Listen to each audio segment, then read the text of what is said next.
na ibahagi ni Kim Chu ang karanasan niya sa pakikipagtrabaho kay Paolo Avellino. Ayon sa Chinita Princess, ito raw kasi ang ikalawang pagkakataon niya na makatrabaho ang aktor after their highly successful series na Linlang.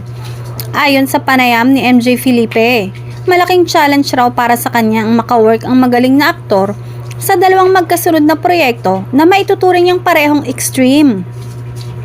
Sa Linlang daw nakita niya ang serious side ni Paolo, samantalang sa Pinoy adaptation ng K-drama na What's Wrong with Secretary Kim ay nireveal ang pagkakwela nito.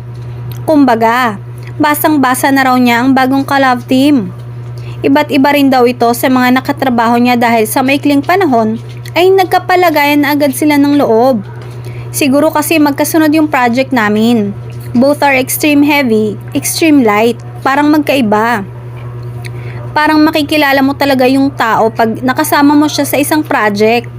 Nakita ko yung Paolo na masayahin, Paolo na galit, Paolo na sobrang dedicated at seryoso, Paolo na corny at funny. Ang dami niyang pinakitang types of Paolo, iba siya, dagdag pa nito. Hirit naman ang Kim Pao fans ay iba raw ang spark ni Kim Chu ngayon kapag ang pinag-uusapan ay si Paolo Avellino. Sa mga ikinikilos din daw nito ay gustong gusto niya ang ugali ng aktor.